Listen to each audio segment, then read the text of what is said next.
Profetas e Reis, capítulo 4. Resultados da transgressão. Dentre as principais causas que levaram Salomão à extravagância e opressão, destaca-se o seu fracasso em manter e alimentar o espírito de abnegação. Quando ao pé do Sinai, Moisés expôs ao povo a ordem divina: "E me farão um santuário, e habitarei no meio deles." A resposta dos israelitas foi acompanhada de oferendas apropriadas. E veio todo homem a quem o seu coração moveu, e todo aquele cujo espírito voluntariamente o excitou, e trouxeram ofertas. Para a construção do santuário foram necessários grandes e intensos preparativos.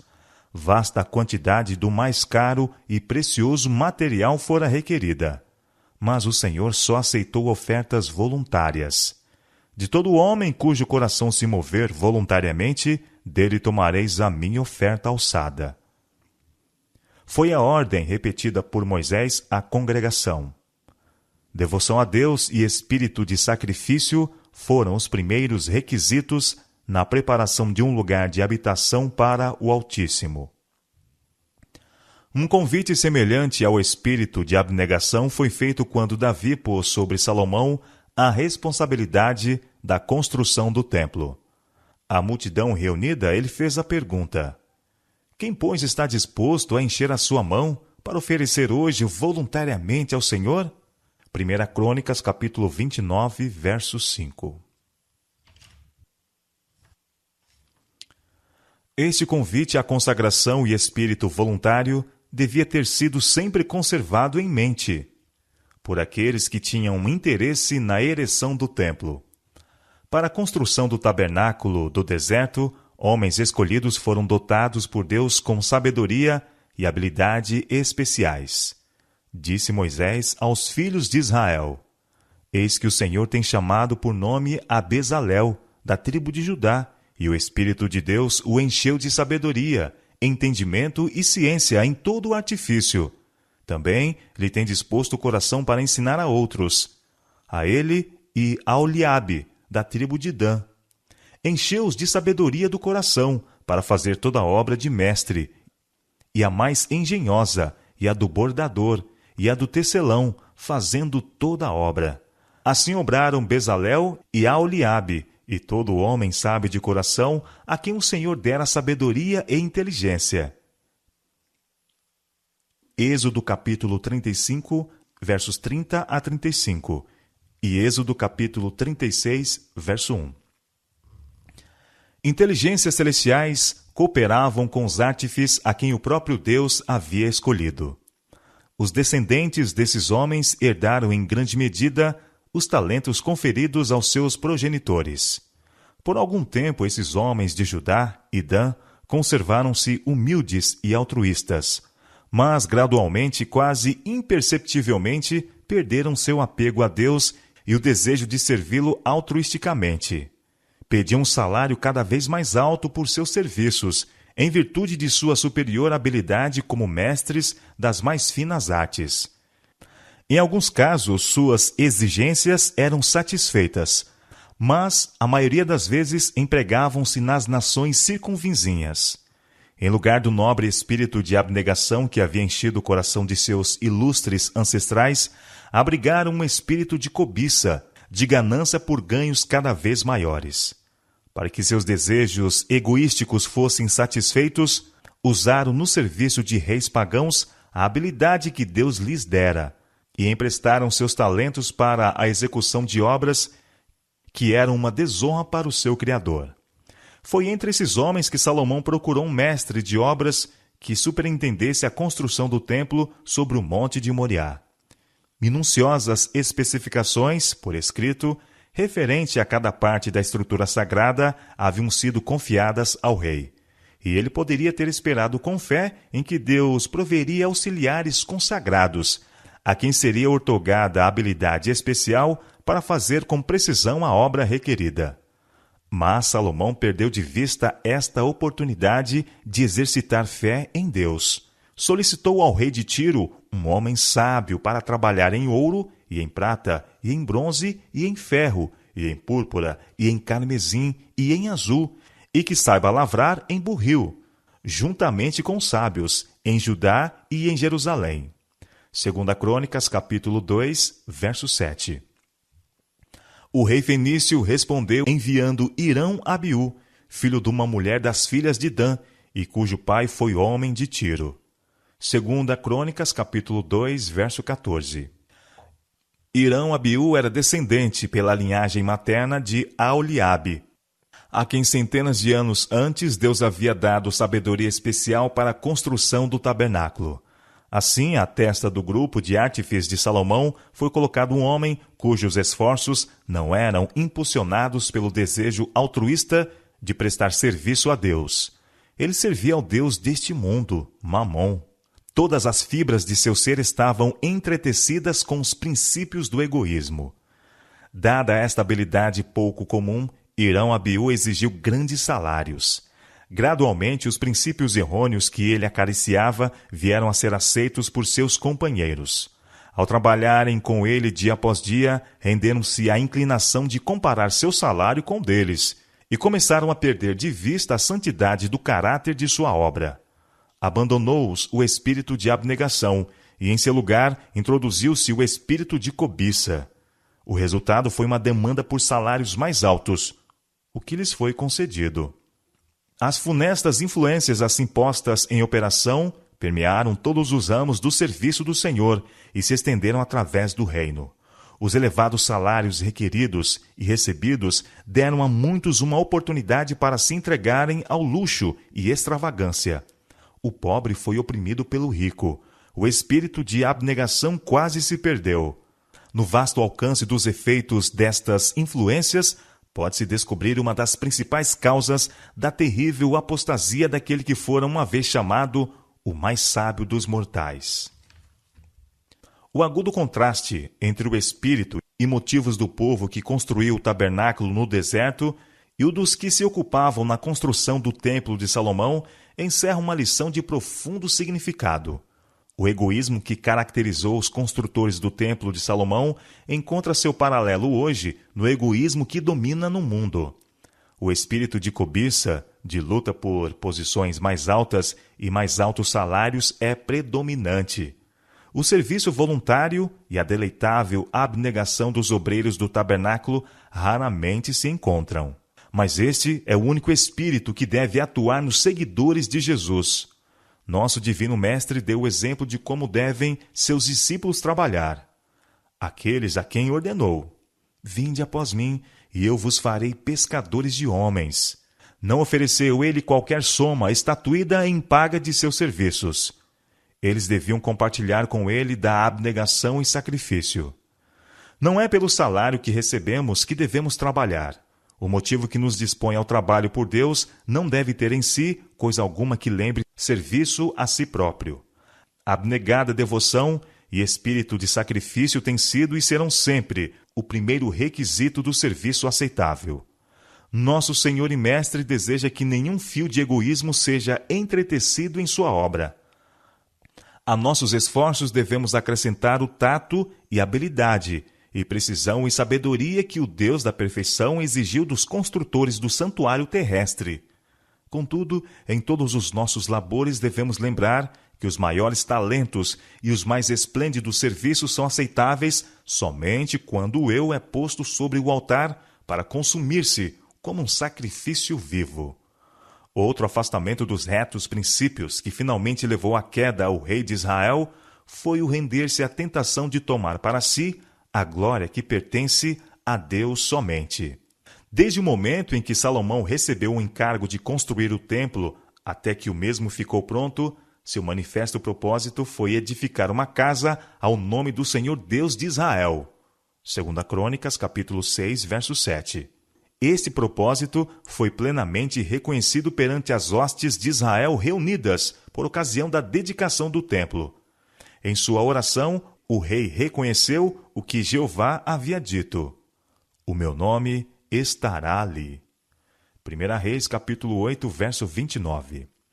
Uma das partes mais tocantes da oração dedicatória de Salomão foi sua súplica a Deus pelos estrangeiros que viessem dos países distantes para aprenderem mais daquele cuja fama tinha sido amplamente espalhada entre as nações.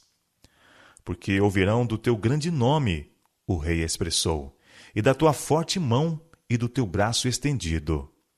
Em favor de cada um desses adoradores estrangeiros, Salomão havia suplicado: ouve tu e faze conforme a tudo o que o estrangeiro a ti clamar, a fim de que todos os povos da terra conheçam o teu nome, para te temerem como o teu povo Israel, e para saberem que o teu nome é invocado sobre esta casa que tenho edificado.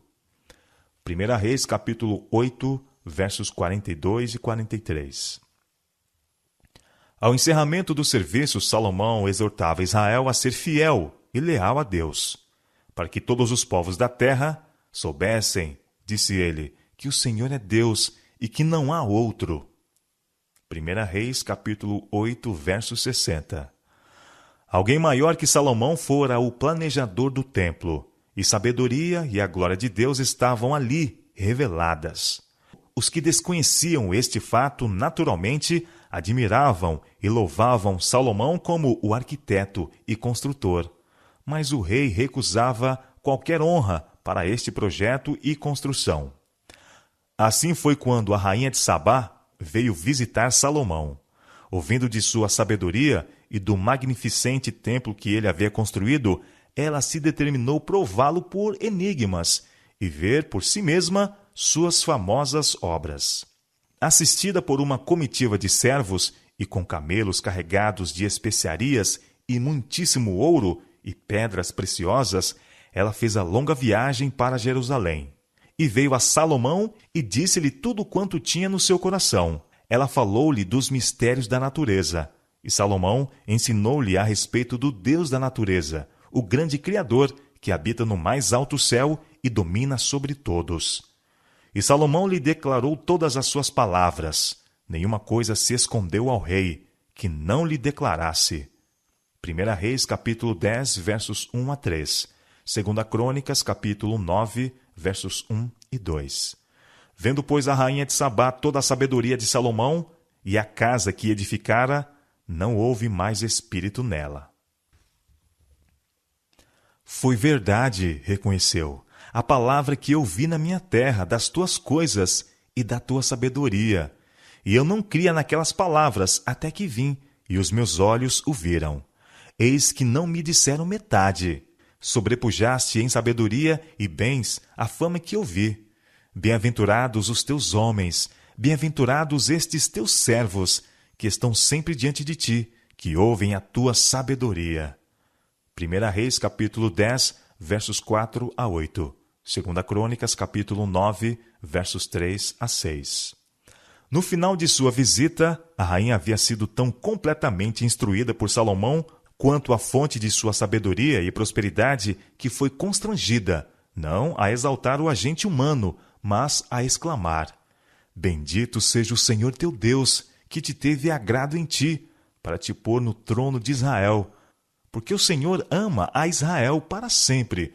Por isso te estabeleceu rei, para fazeres juízo e justiça. 1 Reis, capítulo 10, verso 9. Esta a impressão que Deus designara fosse feita sobre todos os povos. E quando todos os reis da terra procuravam ver o rosto de Salomão, para ouvirem a sua sabedoria, que Deus lhe dera no seu coração, Salomão por algum tempo honrou a Deus reverentemente, indicando-lhes o Criador dos céus e da terra, o soberano do universo, o todo sábio. Houvesse Salomão continuado em humildade de espírito, ao volver a atenção dos homens de si para aquele que lhe dera sabedoria e riqueza e honra, que história teria sido a sua?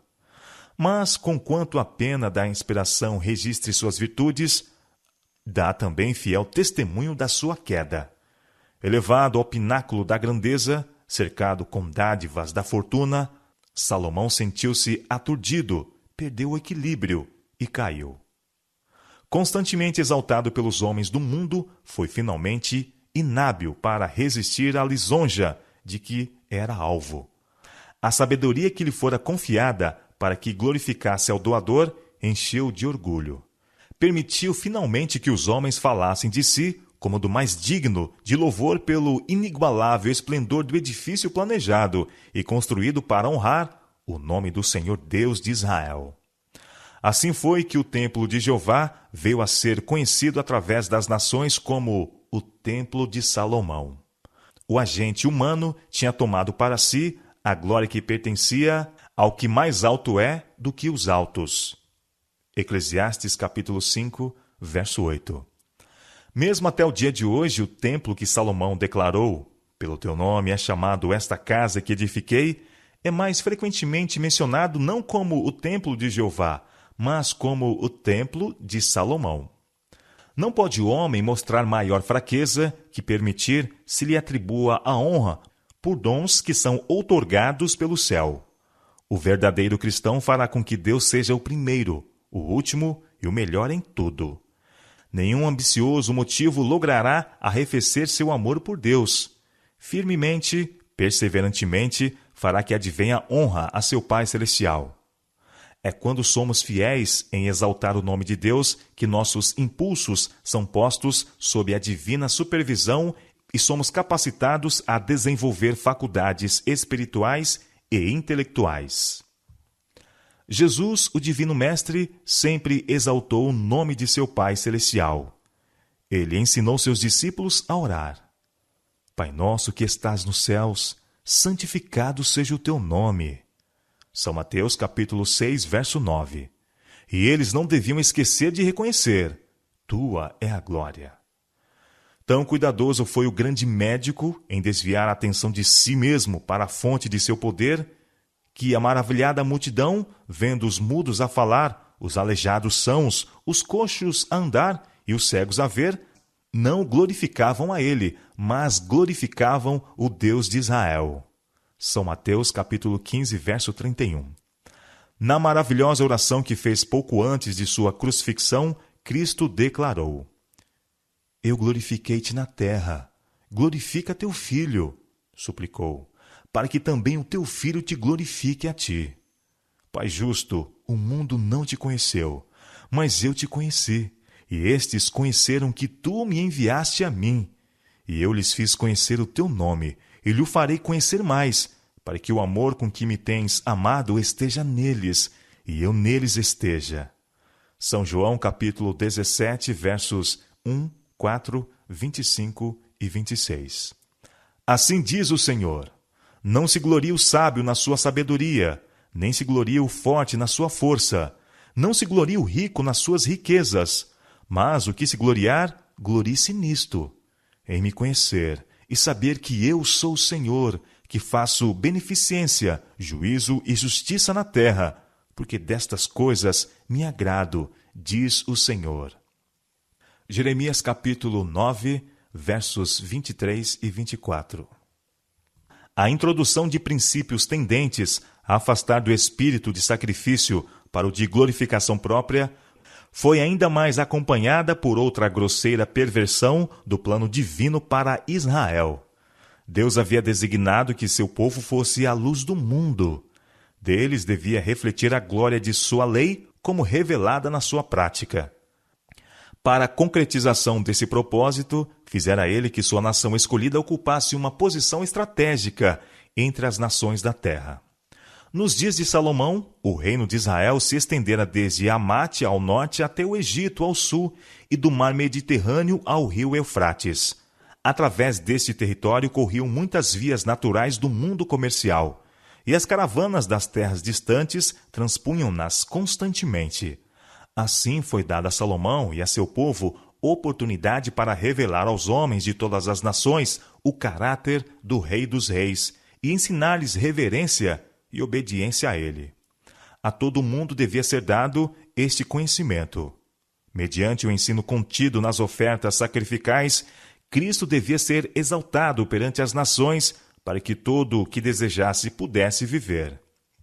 Colocado como cabeça de uma nação que fora posta como um farol de luz para as nações ao redor, Salomão devia ter usado a sabedoria que Deus lhe dera e o poder de influência na organização e direção de um grande movimento para a iluminação dos que viviam na ignorância de Deus e sua verdade. Assim, multidões teriam sido ganhas para a obediência aos divinos preceitos. Israel teria ficado a salvo dos males praticados pelos pagãos e o Senhor da Glória teria sido grandemente honrado. Mas Salomão perdeu de vista este alto propósito. Deixou de usar suas esplêndidas oportunidades para a iluminação dos que estavam continuamente passando através de seu território ou estacionando nas principais cidades. O espírito missionário que Deus implantara no coração de Salomão e de todos os verdadeiros israelitas fora suplantado pelo espírito de comercialismo. As oportunidades propiciadas pelo contato com muitas nações foram usadas para exaltação pessoal. Salomão procurou fortalecer publicamente sua posição, construindo cidades fortificadas nas passagens comerciais. Reconstruiu Gezer, próximo de Jope, que ficava ao longo da estrada entre Egito e Síria, Bet-Horon, a oeste de Jerusalém, dominando as passagens da estrada que ia do interior de Judá a Gezer e a costa do mar. Megido, situada na estrada das caravanas de Damasco para o Egito e de Jerusalém para o norte, e Tadmor, no deserto, ao longo da rota das caravanas do Oriente. Todas estas cidades foram poderosamente fortificadas. As vantagens comerciais de uma passagem nas cabeceiras do Mar Vermelho foram ampliadas pela construção de naus em Ezion-Geber, na Praia do Mar, na terra de Edom. Marinheiros treinados de Tiro, com os servos de Salomão, conduziam esses navios nas viagens para Ofir e traziam de Ofir muitíssima madeira de sândalo e pedras preciosas. Os rendimentos do rei e de muitos de seus súditos foram grandemente aumentados, mas a que preço? Por causa da ambição e curteza de vistas daqueles a quem tinham sido confiados os oráculos de Deus, as incontáveis multidões que apinhavam as vias de transporte se permitiu que permanecessem na ignorância de Jeová. Em saliente contraste com a conduta seguida por Salomão foi o procedimento de Cristo quando esteve aqui na terra. O Salvador, embora possuindo todo o poder, jamais usou este poder para seu próprio engrandecimento. Nenhum sonho de conquistas terrenas, de grandezas mundanas, maculou a perfeição de seu serviço pela humanidade. As raposas têm covis, e as aves do céu ninhos, disse ele. Mas o Filho do Homem não tem onde reclinar a cabeça. São Mateus capítulo 8, verso 20. Os que, em resposta ao chamado da honra, têm entrado no serviço do obreiro mestre, podem bem estudar seus métodos. Ele tirou vantagem das oportunidades encontradas ao longo das movimentadas vias. Nos intervalos de suas jornadas de um para outro lado, Jesus permanecia em Cafarnaum, que passou a ser conhecida como a sua cidade. Situada na estrada de Damasco para Jerusalém e Egito e para o mar Mediterrâneo, era esta cidade bem apropriada como centro do trabalho do Salvador. Pessoas de muitas terras passavam através da cidade, ou nela se detinham para descanso. Aí Jesus se encontrava com pessoas de todas as nações e categorias, e assim eram suas lições levadas a outros países e a muitas famílias. Por este meio era despertado o interesse nas profecias que apontavam para o Messias. A atenção era dirigida para o Salvador, e sua missão era levada perante o mundo. Em nossos dias, as oportunidades de entrar-se em contato com homens e mulheres de todas as classes e diferentes nacionalidades são muito maiores que nos dias de Israel. As movimentadas vias de comunicação têm se multiplicado por milhares. Assim como fez Cristo, os mensageiros do Altíssimo devem hoje tomar posição nessas vias movimentadas, onde possam encontrar-se com multidões que passam de todas as partes do mundo. Como ele se ocultou em Deus, devem eles semear a semente do Evangelho, expondo perante outros as preciosas verdades das Sagradas Escrituras, que lançarão profundas raízes na mente e no coração e germinem para a vida eterna. Solenes são as lições do fracasso de Israel durante os anos em que, tanto o rei como o povo se desviaram do alto propósito que tinham sido chamados a cumprir. Seja onde for que eles tenham sido fracos, a ponto mesmo de cair, O Israel de Deus hoje, os representantes do céu, que constituem a verdadeira Igreja de Cristo, devem ser fortes, pois para eles é transferido o encargo de concluir a obra confiada ao homem e de anunciar o dia do ajuste final. Contudo, as mesmas influências que prevaleceram contra Israel no tempo do reinado de Salomão ainda se lhes antepõem.